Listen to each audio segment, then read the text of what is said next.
Hello, my name is Kayla Lawrence. I'm an undergraduate student at the University of Northern Iowa, and my presentation for you today is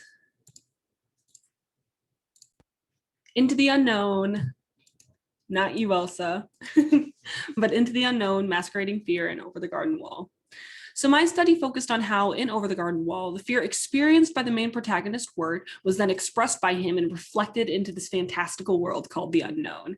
It often reappeared in sneaky and hidden ways, and this concept of different varieties and expressions of fear in the show complicated for me Farah Mendelssohn's categories of liminal and intrusive fantasy that she talks about in her book, Rhetorics of Fantasy. So a brief summary of the show: two half-brothers called Wirt and Greg, Wirt with the pointy red hat and Greg with the little teapot on his head, are traversing through this world called the unknown while being pursued by this antagonist, simply called the Beast, while they try to find their way home. Greg is the youngest. He's incredibly naive, but he's also incredibly brave. Much more brave than his brother, and his bravery leads him to be extremely resilient, where with his brother, who is on the opposite end of the spectrum, they can be successful together, but not apart. Wirt is extremely anxious. He's extremely fearful, even though he's the eldest. And he has really two main types of fears that I already talked about: anxiety, which I call anxiety for the mundane, which is anxiety for anything that's happening really in his world that's more in line with our own; social anxiety, like thinking other people don't like him, or thinking the girl that he likes doesn't like him, or fear that comes to be about the fantastic of a physical threat of self, which I think is more logical or rational for him because it has to do with where he resides in for most of the show. And the interesting thing about fear is that they're flipped for the show, where one would be more rational or logical because it's physical threat of self, but it has to do with the fantastic. So for us, it wouldn't be as logical because we don't deal with the fantastic in our everyday lives.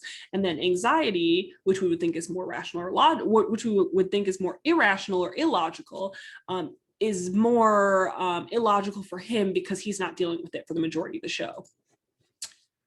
Fear in and of itself is this protective reaction to stimuli that poses a threat to oneself. Freud categorizes fear in two ways: the bigger genre, the bigger category of fear, which is just like a general fear, often just because of physical threat to oneself, and then anxiety, which is a smaller category within it that usually has to do with internal or non-specific or non-identified fear to oneself. And we're having to deal with both, uses this active control strategy that I'll later talk about to be able to handle his fear and be successful. Mendelssohn talks about four genres of fantasy, I should say, in her book Rhetorics of Fantasy, but I'm only going to talk about two because I think they're the most important, as Over the Garden Wall masquerades as an intrusive fantasy, but really is a liminal fantasy. Intrusive fantasy, as Mendelssohn describes it, is when the world is ruptured by the intrusion, which disrupts normality and has to be negotiated with or defeated, sent back whence it came, or controlled. Really, in this show, intrusion is not about an intruder, but rather a mode of horror and how horror enters the text or the show.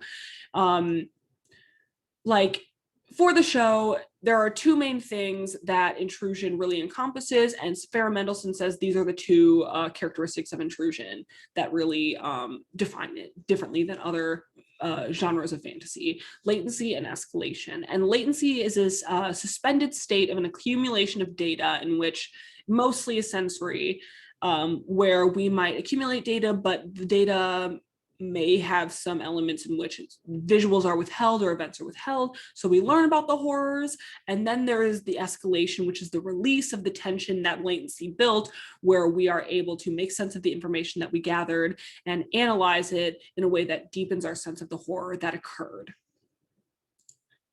Latency and horror show up in both visual and oral ways, like hearing, through music that we'll talk about later. But the first visual intrusion has to be with the main antagonist, the Beast. He shows up in only a handful of episodes, and when he does, his form is very humanoid, but it's shadowy and we can't really make him out. He has horns that we see, and then he has glowing eyes. And when we're finally able to see him, because as I said, with latency, his visual is withheld. What he looks like is withheld. When we finally see him in the last episode, for only a split second as light passes over him, this is the escalation, this is the release of the tension. He looks like this. He is made of wood. He has faces carved into the wood of his body. He has long twig-like fingers. The horns are actually attached to his head. He looks much less humanoid than he did before, although he still has those glowing eyes. And this animation shows this visual intrusion as it's happening. Then there's the oral intrusion that happens like with the beast as well, because it really makes up the beast's character to have multiple modes of intrusion, as he is the main horror that occurs in the show.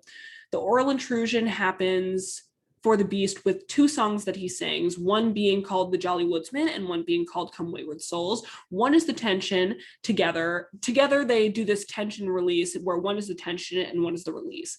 The release is the song Come Wayward Souls, and Come Wayward Souls is a song in which he's using to lure his victims in so that he can kill them. That will be the end of him. And that is a song in D minor. It's very sad, it's very slow, and it's very hopeless. It has a tone, it's tonally very hopeless, whereas the Jolly Woodsman tonally is very hopeful. And in fact, the Jolly Woodsman has this cycle of tension release by itself. So the Jolly Woodsman is a song in which when the boys first hear it in the first episode, they think someone could save them. They think of it as salvation. So they are able to go towards the singer of the song and ask for help. And it even sounds like this. Tra-la-la-la, tra-la-la-la, drop the wood to light the fire. Very much not like threatening in any way. It's very hopeful, very happy, very upbeat. It's a working song, and the beast is singing it, and they assume that the woodsman is singing it because he's the only one they see.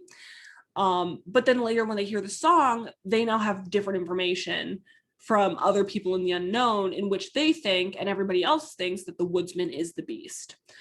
So when they hear the song, they have this feeling of anticipation, of dread at hearing the song, because they think that the woodsman who they imagine to be the main antagonist is after them, coming for them, right at their periphery, about to pounce. Then there is this song called The Highwayman, and I highly recommend that you pause the video if you have the time and watch the video. It's only about 50 seconds, but it is a song where the animation and the music that happens are a great combination of this oral intrusion in which there's a tension and release in the song, and then there's a differing between the expectations of the audience in the show and the audience at home watching. The liminal speaks to that song very well, because in the liminal, there can be this thing called irony and equipoise, in which there's a dissonance between reader perspective and character perspective. But as Mendelssohn describes it, the liminal is that form of fantasy which estranges the reader from the fantastic as seen and described by the protagonist. So the liminal can be this place shrouded in mist and hard to see. It can be a state between two forms of literature, much like the show itself, or two places, much like the unknown in the show. And it invites this idea of multiple possibility readings. Multiple possibility readings are where, depending on how you see the fantastic in the show, will show you how you feel the show, what the show is to you. So if you read the fantastic as purely fantastic in the show, like purely metaphorical, then the show itself is a metaphor. The journey the boys went on is a metaphor, and the real world that they're from, the mundane world that they're from, is the real world. If you see the fantastic as realism, then the entire journey was real. Maybe the fantastic and the mundane reside together at the same time, or maybe they crossed through a portal into another world and came out, but there were real events, there was a real journey, and they changed because of it. Irony and equipoise, which set liminal apart from each other, are two things much like latency and escalation, where irony is the reconstructing of implied authors and implied readers. It is this language shared between the author and the reader, which relies on the readers knowing facts from outside of the text in order to make inferences about each other's intentions. And then equipoise is this moment of doubt caused in the reader, sometimes also the protagonist, by the protagonist or by characters in the show, which kind of speaks to this nature of dissonance between reader perspective and character perspective, as I talked about before, this juxtaposition. So there is both visual and oral liminality in the show as well. in the first song that we hear, and the first time that we hear the narrator, there is a song, Into the Unknown, which is where the title of my presentation comes from, where the narrator jumps in, introduces us to both the unknown and the mundane, drops us off, and disappears until the final episode. And in that final episode is when he reappears, makes another statement, and then we see these scenes as the song continues to play that couples both the unknown and the mundane together through the rest of the show, and kind of ends out the show on this note of being up in the air. What is real, what is not? They won't tell us, but they'll show them in harmony working at the same time. So I'm going to play a little bit of this song and skip ahead just a bit.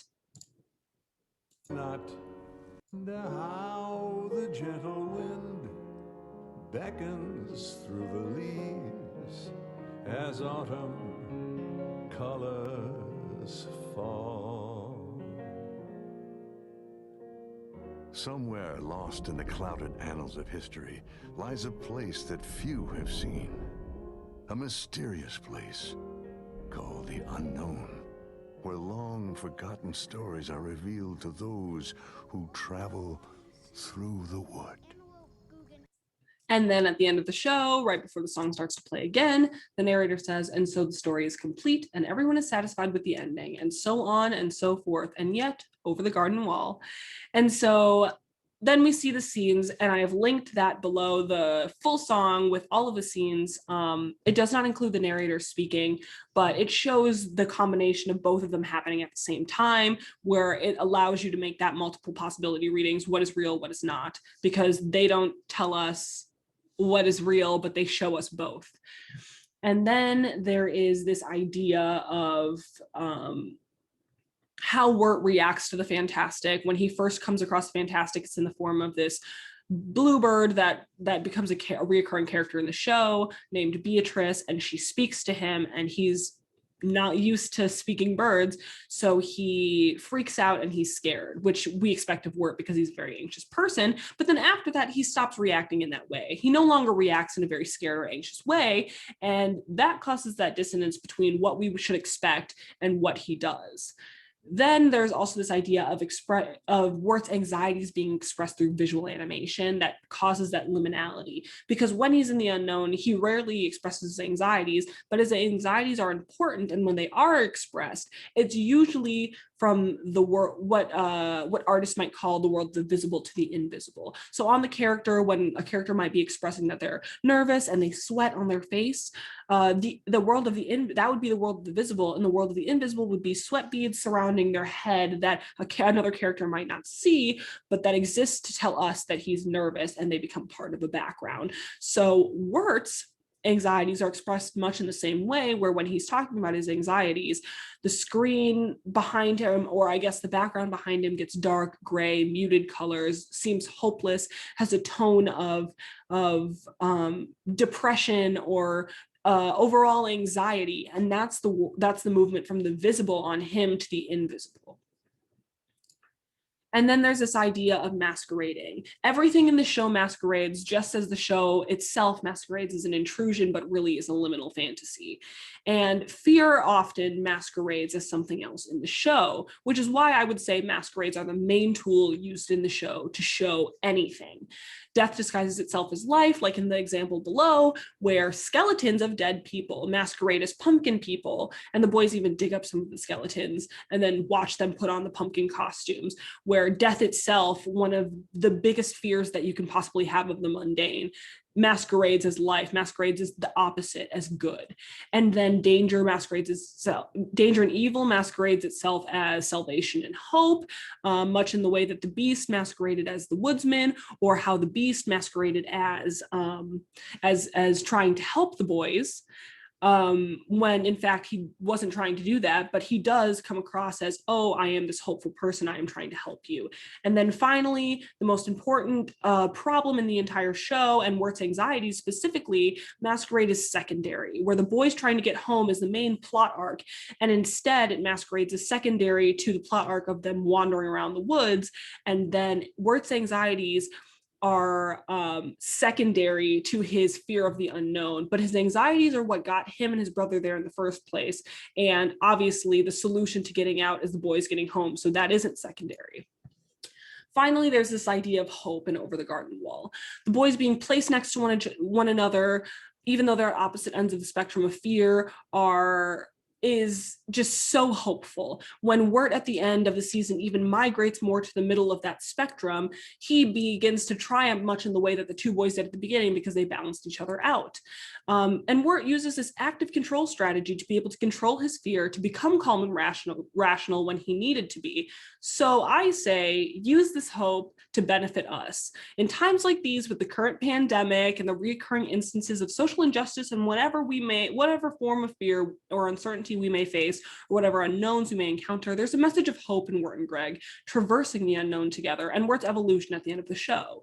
If we, like Wirt, can work together to actively overcome our fear rather than avoiding, and understand that resiliency, not unflinching bravery, is the key, we can all be successful without allowing our fear to define us.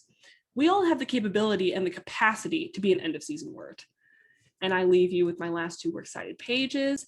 And I very much appreciate you coming. I really recommend you watch the show and listen to the music. They are fantastic. And if you have any questions, you can absolutely let me know. Thank you so much and have a great day.